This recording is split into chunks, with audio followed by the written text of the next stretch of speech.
મારો 18 વર્ષનો ભાઈ મારા રૂમમાં સૂવા લાગ્યો ત્યારથી મારા શરીરમાં બદલાવ આવવા લાગ્યો। તેથી મારા ભાઈએ મને હોસ્પિટલમાં જવા ન દીધી। પછી એક રાત હું સૂવાનો ઢોંગ કરવા લાગી ત્યારે મધ્યરાત્રે મને મારા શરીર પર કંઈક અલગ લાગ્યું। મને થયું કોઈક મારી સાથે અડફલા કરે છે। પછી જેવો તે માણસનો હાથ મારા પર આવ્યો ત્યારે મેં લાઇટ ઓન કરી।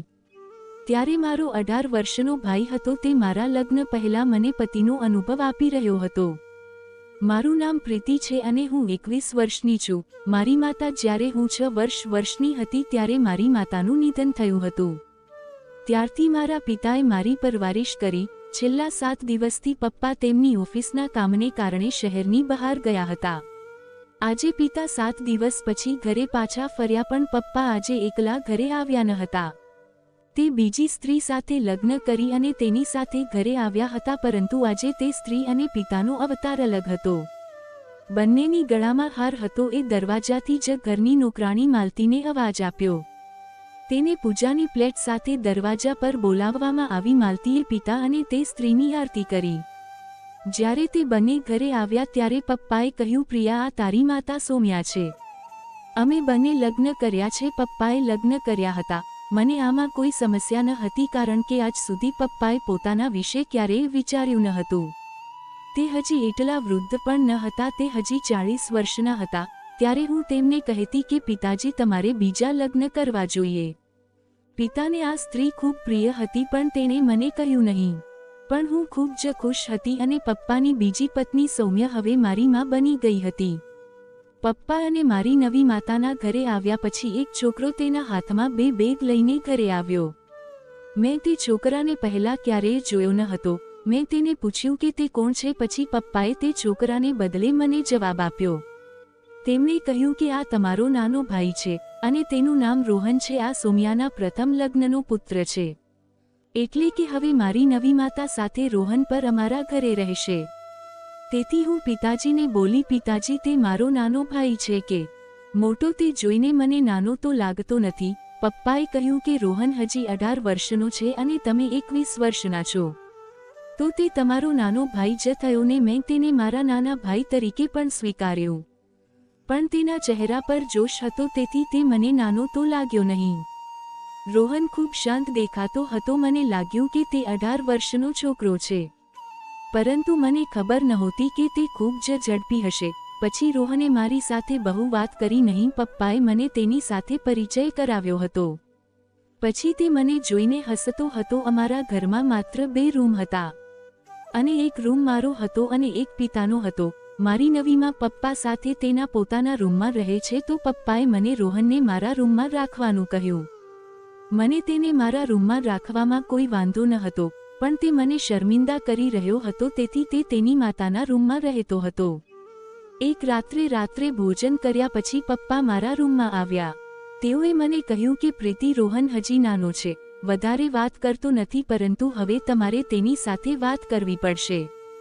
હવે તમે બંને હંમેશા સાથે રહો। રોહન દરરોજ તેની માતાની સાથે સૂઈ જાય છે, જેના કારણે હું મારી પત્ની સાથે સમય પસાર કરી શકતો નથી।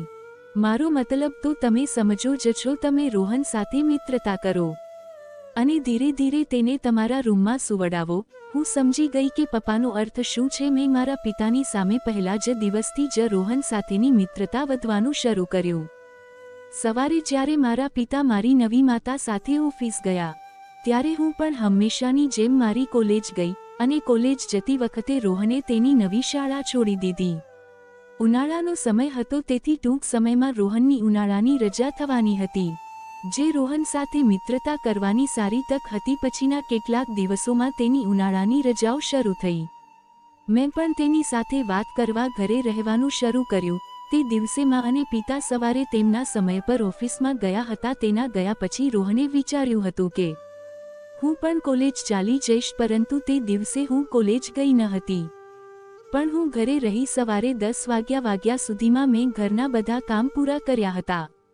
રોહન પપ્પાના રૂમમાં અભ્યાસ કરતો હતો। હું તેની સાથે વાત કરવા મારા માતા પિતાના રૂમમાં ગઈ। મને જોઈને રોહને માત્ર એક સુંદર સ્મિત આપ્યું। હું તેની પાસે ગઈ અને તેના હાથમાંથી પુસ્તક લીધું। હજી રોહન કંઈ પણ બોલી રહ્યો ન હતો। મેં કહ્યું, રોહન, હું ક્યારથી આ રૂમમાં આવી છું જો હું તમારી સાથે મસ્તી ન કરું તો તમે મારી સાથે વાત કરવા માટે પણ તૈયાર નથી. મને લાગે છે કે તમે મને તમારી મોટી બહેન માનશો નહીં. તેને ફક્ત નામાં માથું હલાવ્યું. મેં તેની સાથે ફરીથી વાત કરવાનું શરૂ કર્યું. મેં તેને કહ્યું કે ઉનાળાની રજાઓ ભણવા માટે નહીં પણ મસ્તી કરવા માટે હોય છે. ચાલો બેસીને મૂવી જોઈએ. તે સમયે રોહને મને કહ્યું, હું હજી સુધી મૂવી જોવા માટે યુવાન થયો નથી. રોહનની વાત સાંભળ્યા પછી મેં તેને કહ્યું, ઓહો વાત છોટું, તમે બોલો પણ છો. મારું આટલું કહેતા રોહન મારી વાત પર હસવા લાગ્યો. પછી મેં તેનો હાથ પકડ્યો અને તેને પકડ્યા પછી હોલમાં ટીવી પાસે લઈ આવી અને કાર્ટૂન જોવાનું શરૂ કર્યું. હું તેની સાથે નાની નાની વાત કરતી હતી. હવે તેણે પણ મારા શબ્દોનો જવાબ આપવાનું શરૂ કર્યું. ધીરે ધીરે તે મારી સાથે ભળી રહ્યો હતો. હવે જ્યારે પણ મારા માતા પિતા દિવસ દરમિયાન ઘરે ન હોય ત્યારે હું તેની સાથે રહેવા લાગી. બહારના છોકરાઓ સાથે કેટલીક વખત તે ફૂટબોલ રમતો અને કેટલીક વખત હું તેને કેરમ શીખડાવતી. પછી ઝડપથી અમે બંને મિત્રો બની ગયા. તે દિવસે મેં રોહનને કહ્યું કે હવે આપણે મિત્રો બની ગયા છીએ તો આજથી તમે તમારા માતા પિતાના રૂમમાં સૂતા નહીં, પણ મારી સાથે સૂજો. તેણે કહ્યું કે ના, હું મારી માતા સાથે જ સૂઈશ. હું ઈચ્છતી હતી કે છોટું માતા પિતાના રૂમની બહાર જાય, જેથી તેમની વચ્ચેનું અંતર સમાપ્ત થઈ જશે. પછી મેં છોટુને કહ્યું કે તમે તમારા માતા પિતા વિશે ચિંતા ન કરો, હું પણ મારા રૂમમાં એકલતા અનુભવું છું. હવે જો તમે મિત્ર તરીકે મારા રૂમમાં આવો છો તો હું તમારી સાથે મારો રૂમ શેર કરી શકું છું. આ માટે તમારે માતા પિતા સાથે વાત કરવાની જરૂર નથી, કારણ કે પિતા પણ ઈચ્છે છે કે તમે મારા રૂમમાં સૂવો. બીજા દિવસે રાત્રે ભોજન ખાધા પછી રોહન મારા રૂમમાં આવ્યો. પછીમાં પણ મારા રૂમમાં આવી માએ છોટુને કહ્યું, સૂવાનો સમય થઈ ગયો છે, તો તમે અત્યારે પ્રીતિના રૂમમાં શું કરી રહ્યા છો? છોટુ માની વાત સાંભળતાની સાથે જ ડરવા લાગ્યો. સમજી શકી નહીં કે તે આટલો કેમ ડરે છે. તે સમયે મેં મારી માતાને કહ્યું કે આજથી છોટુ મારા રૂમમાં સૂઈ જશે. ત્યારે માએ કહ્યું, ના, તે તને પરેશાન કરશે, તને સૂવા દેશે નહીં. તો પછી મેં માના કાન પાસે જઈને કહ્યું કે માં, જ્યારથી તમારા લગ્ન થયા છે તમે તમારા પતિને બરાબર સમય આપી શકતા નથી, પરંતુ હવેથી તમે ચિંતા કરશો નહીં અને છોટુ મારા રૂમમાં મારી સાથે રહેશે. તે તેને રૂમમાં લઈ જવા માટે દબાણ કરી રહી હતી. માને પપ્પા સાથે થોડો સમય પસાર કરવાની તક મળી રહી હતી, પરંતુ માં આ ઈચ્છતી ન હતી. તેથી તેને છોટુને તેના રૂમમાં લેવાનું શરૂ કર્યું. પરંતુ મેં તેને અટકાવી. જ્યારે અમે વાત કરતા હતા ત્યારે પપ્પા ત્યાં આવ્યા હતા અને પપ્પાએ પણ છોટુને મારા રૂમમાં સૂવાનું કહ્યું. પછી પિતા તેનો ફેસલો સંભળાવી ચાલ્યા ગયા. પરંતુ જ્યારે માં જતી વખતે મારા કાનમાં કહેતી ગઈ કે પ્રીતિ, જો તમે તમારા નાના ભાઈને તમારી સાથે સુવડાવવા માંગો છો તો મને કોઈ વાંધો નથી, પરંતુ સાવધાન રહેજો, કારણ કે હવે તે ખૂબ મોટો થઈ રહ્યો છે. મેં મારી માતાના શબ્દોને મારા હૃદયમાં લીધા નહીં.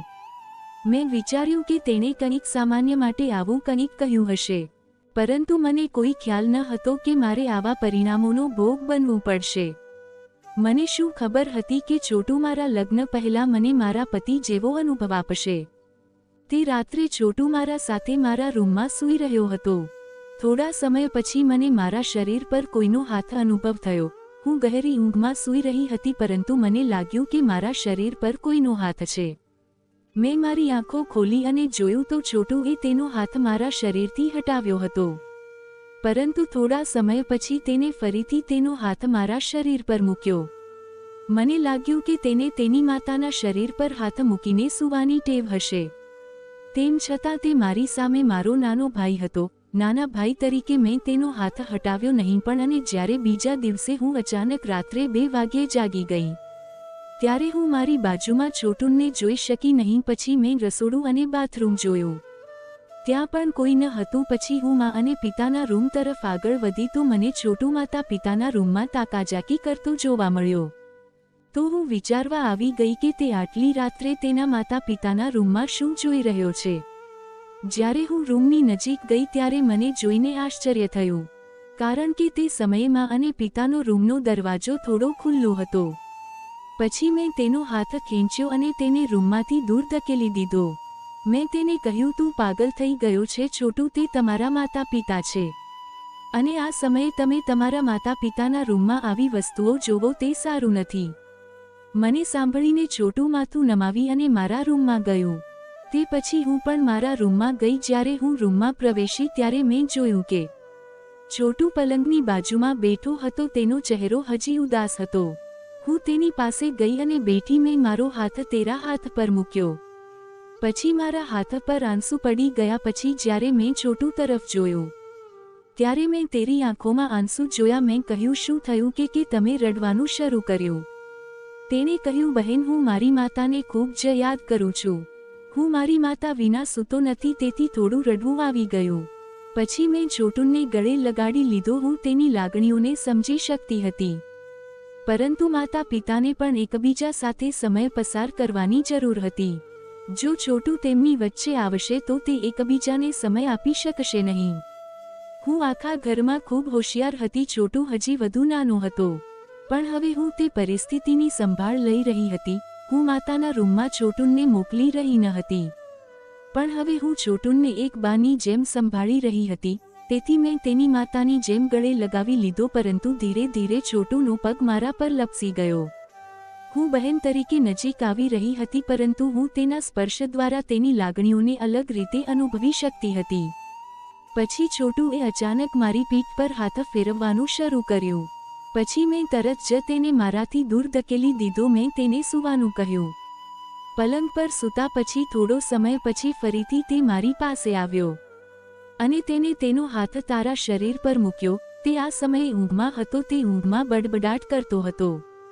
તે કહેતો હતો કે માં, વિલંબ ન કરો. મને લાગ્યું કે તે તેની માતાને આજે પણ મિસ કરે છે. તેથી આજે પણ મેં તેના હાથને મારા શરીરમાંથી દૂર કર્યો નહીં અને સૂઈ ગઈ. તે પછીના દિવસે માતા પિતા ઓફિસ ચાલ્યા ગયા હતા. છોટું નાસ્તો કર્યા પછી હંમેશાની જેમ હોલમાં બેઠો હતો. પછી અચાનક મારા રૂમનો દરવાજો ખુલ્યો અને છોટું મારી સામે ઊભો હતો. પછી તેણે મારી તરફ જોયું. હું તેરી આંખોમાં જોઈ શકી નહીં. તેણે મને આવી સ્થિતિમાં જોઈ. એકવાર તેને નીચે પણ જોયું અને જોતો રહ્યો. હું પાછળની તરફ વળી અને છોટુને બહાર જવાનું કહ્યું, પરંતુ છોટું રૂમમાંથી બહાર જવા તૈયાર ન હતો. તે સમયે મેં ગુસ્સે થઈને છોટુને ફરીથી રૂમમાંથી બહાર નીકળવાનું કહ્યું. પછી છોટું બહાર ગયો. જલ્દી મારા હાથમાં જે ડ્રેસ આવી તે મેં પહેરી લીધો. પછી હું બહાર આવી અને મેં છોટુને કહ્યું, તું મારા રૂમમાં કેમ આવ્યો? તેણે કહ્યું, હું તે જોવા આવ્યો હતો કે તમે જાગો છો કે સૂતા છો, કારણ કે સવારથી જ મને ટીવી જોઈને ખૂબ કંટાળો આવે છે. હવે મારે છોટુને નારાજ જ કરવાનો કોઈ મતલબ ન હતો, તો મેં આગળ કશું કહ્યું નહીં અને તેને કહ્યું કે તમે તમારી સંભાળ રાખો. અને હા, આજે હું મારી સાથે તમને મારી મિત્રના ઘરે લઈ જઈ રહી છું. તેનો ભાઈ પણ તમારી ઉંમરનો છે. તમને ત્યાં આનંદ થશે. હું મારા મિત્રના ઘરે જવા માટે છોટુ સાથે ઘરની બહાર નીકળી ગઈ. છોટુ અને હું મારી સ્કૂટી પર તેના ઘરે જઈ રહ્યા હતા. સ્કૂટીમાંથી પરત ફરતી વખતે છોટુએ મને આસપાસ નજર ફેરવતી જોઈ. તેણે મને કહ્યું, બહેન, મને બહાર જવું ખૂબ ગમે છે, પરંતુ માતા પિતા અમને ક્યાંય લઈ જવા તૈયાર નથી. મેં છોટુને સમજાવતી વખતે કહ્યું કે તમારા માતા પિતા બંને કામ કરી રહ્યા છે. તેઓ બંને તેમના કામમાં વ્યસ્ત છે, તેથી તેઓને ક્યાંક ફરવા માટે સમય નથી મળતો. પરંતુ ચિંતા કરશો નહીં, હું તમને બહાર લઈ જઈશ, ઠીક છે? તે છોટુને યોગ્ય રીતે સમજાવી દીધું. ટૂંક સમયમાં અમે મારી મિત્રના ઘરે પહોંચ્યા. મારા મિત્રને નાનો ભાઈ હતો, પરંતુ તે ખરેખર મારા દાદાભાઈ કરતાં થોડો મોટો દેખાતો હતો. ભાઈની તો દાઢી બૂછ આવવાની શરૂઆત થઈ ગઈ હતી. મારી મિત્ર સ્વર મારી સાથે છોટુ તરફ જોયું અને મને કહ્યું કે રિયા, તે મને તારા નવા સંબંધ વિશે કંઈ કહ્યું નહીં. તું તારા પ્રેમીને સીધો મારા ઘરે લાવી. જ્યારે સ્વર્ણના આ કહેતી હતી ત્યારે મેં છોટુ તરફ જોયું તો તે એમ શરમાતો હતો જેમ સાચે ન જ હું તેની ગર્લફ્રેન્ડ છું. મેં સ્વર્ણાને કહ્યું કે આ મારો કોઈ બોયફ્રેન્ડ નથી, આ મારો નાનો ભાઈ છે. અને તારો પણ. મેં સ્વર્ણાને મારા પિતાના લગ્ન વિશે પણ કહ્યું. પછી તેણે કહ્યું, આ તમારો ભાઈ છે? માફ કરશો, મને ખબર નહોતી. સ્વર્ણાના ઘરે મેં તેની સાથે ઘણી વાતો કરી કે છોટુ સ્વર્ણાના ભાઈ સાથે રમતી વખતે નિર્દોષ છોકરાની જેમ દેખાઈ રહ્યો હતો. બંને તેમની ઉંમર અનુસાર બિલકુલ નાના દેખાતા હતા. કદાચ તેની માતાએ તેને સારા સંસ્કાર આપ્યા હતા. મને તેમાં કોઈ અપેક્ષા દેખાતી ન હતી. તે રાત્રે ખોરાક લેતી વખતે કોઈનો પગ મને મારા ટેબલની નીચેથી સ્પર્શ થતો હતો. જ્યારે હું નીચે જોવા ગઈ તો તે છોટુનો પગ હતો. મને તે ખબર નથી કે તે ઈરાદાપૂર્વક મને લાત મારી રહ્યો હતો અથવા અજાણતા મને મારતો હતો. મેં મારા માતા પિતાની સામે તેને કંઈ કહ્યું નહીં, પરંતુ જ્યારે મેં તેની સામે જોયું ત્યારે તેણે તરત જ તેનો પગ હટાવી નાખ્યો. તે રાત્રે જ્યારે હું રસોડું સાફ કરી અને મારા રૂમમાં જતી હતી ત્યારે મેં છોટુને મા સાથે વાત કરતા જોયો. મને લાગ્યું કે તે તેના પર ગુસ્સે થઈ રહી છે. જ્યારે હું ત્યાં ગયો ત્યારે માતાએ મને જોઈને હસવાનું શરૂ કર્યું. હું પણ મારી માતા તરફ જોઈને હસી અને મારા રૂમમાં ગઈ. છોટુ પણ મારા રૂમમાં મારી પાછળ આવ્યો. થોડા સમય પછી માં 2 કાચના દૂધના ગ્લાસ સાથે મારા રૂમમાં આવી. તેને મારા હાથમાં એક દૂધનો ગ્લાસ આપ્યો અને બીજો છોટુના હાથમાં આપ્યો. પછી મારા માથા પર હાથ મૂકીને કહ્યું, પ્રીતિ દીકરા, જ્યારથી હું ઘરે આવી ત્યારથી જ મેં તને મારી ખૂબ નજીક રાખી નથી. તેના બદલે તમે મારી જગ્યાએ માની જેમના નાના બાળકની સંભાળ લઈ રહ્યા છો. હું નસીબદાર છું કે મને તારા જેવી સમજદાર પુત્રી મળી છે. મારી માતા મારી ખૂબ પ્રશંસા આજે કરી રહી હતી. મેં તેના દૂધને ખૂબ પ્રેમથી પીધું. તે સમયે મને મારી વાસ્તવિક માતાને બીજી માતામાં જોવા મળી હતી. પણ હવે આગામી થોડા દિવસોથી હવે જ્યારે હું સવારે જાગું છું ત્યારે મને મારા પલંગમાં ઘણી મુશ્કેલી થાય છે. હું એમ પણ નહોતી સૂતી કે મારા પલંગની ચાદર આટલી અસ્તવ્યસ્ત થઈ જાય, પરંતુ મેં આ વાત પર ધ્યાન આપ્યું નહીં. પછી થોડા દિવસોમાં અચાનક મારું પેટ દુખવા લાગ્યું. એક વખત જ્યારે હું સવારે જાગી ત્યારે મને પેટમાં હિસ્સામાં દુખાવો થવાનું શરૂ થયું અને ત્યાં પણ કેટલાક લાલ નિશાન હતા. મને ખબર નહોતી કે આ વિશે મારા પિતાને કેવી રીતે કહેવું.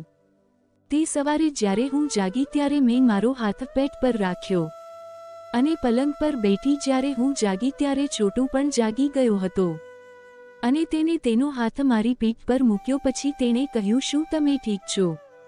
મેં હજુ સુધી મારા મોંથી છોટુને કંઈ કહ્યું ન હતું. કોણ જાણે છે કે તે કેવું વિચારશે. પછી હું પલંગ પરથી ઊભી થઈ અને મારા રૂમમાંથી બહાર આવી. પછી જ્યારે મેં મારી માતા સાથે બોલવાનું શરૂ કર્યું ત્યારે મેં મારી માતાનો ચહેરો ગંભીર જોયો. તેથી મેં મારી વાત બદલી નાખી. આજે મમ્મી પપ્પા સાથે ઓફિસ જવાને બદલે રિક્ષાથી ગઈ. મેં મારા પિતા તરફ જોયું તો તેનો ચહેરો પણ ગંભીર હતો. કદાચ માતા પિતા વચ્ચે વિવાદ થયો હતો અથવા કંઈક બીજું, પણ મને તેમના વિવાદ વિશે કંઈ ખબર ન હતી. એ સમયે મેં ઓફિસ જતા પહેલા મારા પિતાને અટકાવ્યા. મેં તેને કહ્યું, પિતાજી, તમારી અને માતા વચ્ચે કોઈ ચર્ચા થઈ છે?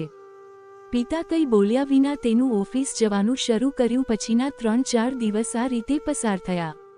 હું છેલ્લા 3 દિવસથી પેટમાં દુખાવાથી પરેશાન હતી. છેવટે 3 દિવસ પછી મેં મારી માતાને મારા પેટમાં દુખાવા વિશે કહ્યું. પછી માં મને હોસ્પિટલ લઈ ગઈ. ત્યાં મારું ચેકઅપ થયું અને રિપોર્ટ જોઈને માએ માથું ઝુકાવી દીધું. માએ મને કહ્યું કે દીકરી, હવે મારા મગજમાં એક પ્રશ્ન છે અને તમે મને તેનો સત્ય જવાબ આપો. તેમણે કહ્યું, પ્રીતિ, તારો કોઈ બોયફ્રેન્ડ છે?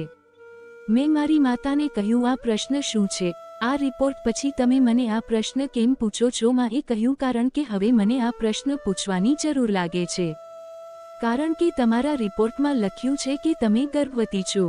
માની વાત સાંભળ્યા પછી એક ક્ષણમાં મારી આંખોમાં આંસુ હતા.